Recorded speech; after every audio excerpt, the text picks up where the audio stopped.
Thank god it's Friday এবং আজ good Friday বলে আমার অফিস ছুটি এবং সেই কারণে আমি আজ একটা বাংলা সিনেমা দেখার সুযোগ পেলাম। সাধারণত ফ্রাইডে রিলিজেসগুলো আমার পক্ষে সম্ভব হয় না দেখা, বিকজ অফিস থাকে বলে। বাট ছুটির জন্য আজ এই ফিল্মটা সহ আর কয়েকটা ফিল্ম আমি দেখব এবং দেখার পর তোমার সাথে রিভিউ শেয়ার করব। So hello friends, welcome to my channel সুপ্রকি বাণী। এখন আমি যে বাংলা ফিল্মের রিভিউ করব তার নাম হলো বেলাইন, যেটা আজ 29th March 2024 থিয়েট্রিক্যাল রিলিজ পেয়ে গেছে। এই ফিল্মটার ডিরেক্টর হচ্ছে সৌমিক রয় চৌধুরী। এখানে কাস্টিংয়ে আছে পরাণ বন্দ্যোপাধ্যায়, শ্রেয়া ভট্টাচার্য, তথাগত দেবাশিস মুখার্জি, সায়ন ঘোষ সহ আরো অনেকে। তো কেমন লাগলো এই ফিল্মটা, এই সবকিছু নিয়ে তোমার সাথে শেয়ার করবো। So I are be waiting for, let's start with the video. এই ফিল্মটা ডিউরেশন হচ্ছে 1.5 ঘন্টা, জাস্ট 1.5 ঘন্টা ডিউরেশন একটা ফিল্ম। এবং এই ফিল্মটা দেখতে আজ আমি সিনেপলিস লেক মলে গেছিলাম এবং গুটি কজন লোকজন গেছিল ফিল্মটা দেখতে। তবে আমার ট্রেলারটা বেশ ইন্ট্রিগিং লেগেছিল বলেই কিন্তু আমি ফিল্মটা দেখার আগ্রহী হলাম। তবে আজ যখন আমি ফিল্মটা দেখছিলাম না, ইনিশিয়াল টাইম অব দি ফিল্মটা বেশ ভালোই চলছিল। তারপর ফিল্মটার মধ্যে এমন কিছু টার্ন নিল যে টার্নটা আমি এক্সপেক্ট করিনি এবং সেটা বেশ অনেকটা টাইম ধরে গেল, যেটা রিজনিংটা সেইভাবে আমার মাথায় ঢুকছিল না যে কেন দেখানো হচ্ছে। বাট আলটিমেটলি যখন ক্লাইম্যাক্সটা হিট করলো, জাস্ট আই এম সারপ্রাইজ। আমি এক্সপেক্ট করিনি যে ক্লাইম্যাক্সটা এরকম একটা টার্ন ওভার দেবে এই পুরো ইনসিডেন্টসগুলো যেগুলো ফিল্মের মধ্যে দেখাচ্ছিল। তো ছোট্ট করে গল্পটা বলা যাক। গল্পটা হচ্ছে পরাণ বন্দ্যোপাধ্যায়ের চরিত্রকে ঘিরে, যে একজন রিটায়ার্ড ওল্ড ম্যান এবং সে তার অবসর টাইমটা টিভিতে সিরিয়াল দেখে এবং লুডো খেলে কাটায়।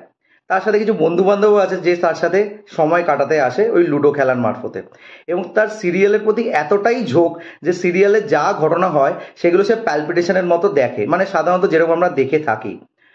তো অল অফ আ সাডেন তার একটা ফোন কল আসে এবং সেই ফোন কলের মাধ্যমে সে একটা মেয়ের সাথে জুড়ে যায় এবং সেই মেয়েটির চরিত্র হচ্ছে শ্রেয়া ভট্টাচার্য। তার লিভ ইন একজন পার্টনার আছে যে চরিত্রটা প্লে করছে তথাগত দেবাশিস মুখার্জি। না, তাদের মধ্যে সম্পর্কটা কিছুটা জটিল এবং সেই জটিলমিটা সে ফোন কলের মাধ্যমে শোনে, দেখে, বোঝে। এবার দেখে কথাটা কিন্তু ভীষণই মেটাফরিক্যাল, তোমরা ফিল্মটা দেখার পর সেটা বুঝতে পারবে। তো আলটিমেটলি কি হয়, সে লাইনের এপার থেকে ওপারে যেগুলো শুনছে সেগুলো কি আদৌ ঘটছে এবং সে কিভাবে এতটা কানেকশন ফর্ম করছে, তার পার্সোনাল কি এমন ব্যাপার আছে যে সে এই ফোন কলের মাধ্যমে এরম একটা কাপলের সাথে যুক্ত হয়ে যায়। এই সব কিছু বিষয় জানতে গেলে তোমাদের এই ফিল্মটা দেখতে হবে।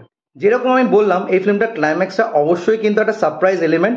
ক্লাইম্যাক্স আসা অবধি ফিল্মটায় যা ঘটে যায় সেগুলো কিন্তু তোমাদেরকে হাসাবে, তোমাদেরকে কোয়েশ্চেন থ্রো করবে, অ্যাট দ্য সেম টাইম তোমাদেরকে ফিল করাবে কি দেখছি। বিকজ যা জিনিসপত্র এখানে দেখানো হচ্ছিল সেটা কোনোভাবে মাথা মুন্ডু বোঝা যাচ্ছিল না। জাস্ট কিছু ইনসিডেন্টস হয়ে যাচ্ছে এবং সেগুলোর মধ্যে সেক্সুয়াল জিনিসপত্রকে ভীষণ ইনকর্পোরেট করা হয়েছে এবং সেই জিনিসটাকে যেভাবে আমাদেরকে দেখানো হয় সেগুলো কিন্তু যথাযথভাবে একটা রিজনিং আসে না। এই ফিল্মের মধ্যে প্রচুর এরকম মোমেন্টস আছে যেগুলো সেক্সুয়ালিটিকে এনহ্যান্স করে এবং ইন্টিমেট সিনসগুলোকে খুবই রঞ্চিভাবে দেখানো হয়েছে। মানে এরকমভাবে তোমরা সাধারণত বাংলা ফিল্মে দেখবে কিনা আমি জানি না, তবে সেগুলোকে যেভাবে প্রজেক্ট করেছে থ্রু দ্যাট ওল্ড পার্সন, মানে পরাণ বন্দ্যোপাধ্যায়ের থ্রু দিয়ে, সেটা কিছু জায়গায় কিন্তু একটু হলেও দৃষ্টিকটু মনে হচ্ছিল। তবে সেটার পুরোপুরি ব্যালেন্সটা একদম গিয়ে তোমরা জানতে পারবে যখন ক্লাইম্যাক্স হিট করে।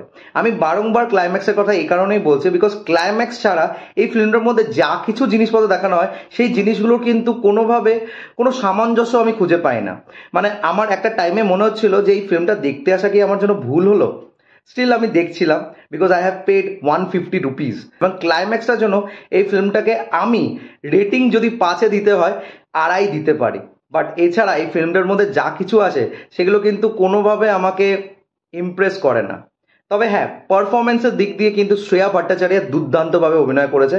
তার যে চরিত্রটা সেটা সে স্কিন অবধি গেছে এবং সে খুব সুন্দরভাবে তার চরিত্রটা আমাদের কাছে ফুটিয়ে তুলেছে। পরাণ বন্দ্যোপাধ্যায় তো ভালো অভিনয় করে এবং সে তার অভিনয় দ্বারা আমাদেরকে মুগ্ধ এইবারও করেছে।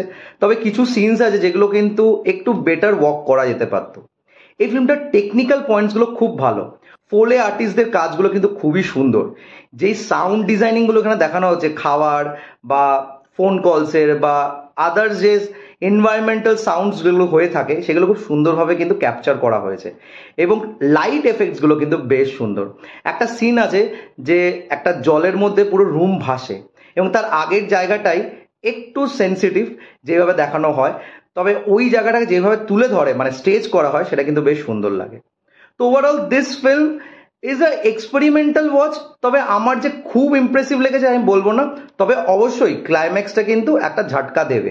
মানে যেইভাবে ফিল্মটা চলছিল ক্লাইম্যাক্সে গিয়ে এরকম একটা জিনিস আসবে সেটা তুমি বুঝে উঠতে পারবে না। তো এই ছিল রিভিউ ফর দ্য ফিল্ম বেলাইন। তোমরা যারা যারা দেখবে কিনা ভাবছো, তোমরা যারা একটু অফবিট কাজ দেখতে ভালোবাসো তোমরা গিয়ে ফিল্মটা দেখে আসতে পারো, আদারওয়াইজ ফিল্মটা না গেলেও খুব একটা যায় আসবে না, এটা আমি মনে করি। তো এই ছিল আমার রিভিউটা যদি ভালো লেগে থাকে don't forget to like share and subscribe my channel. আমার সাথে জুড়ে থাকার জন্য আমাকে ইনস্টাগ্রামে ফলো করতে পারো। ইনস্টাগ্রাম হ্যান্ডেল হলো সুপ্রো09bit2। আই রিপিট সুপ্রো09bit2। Till then stay tuned.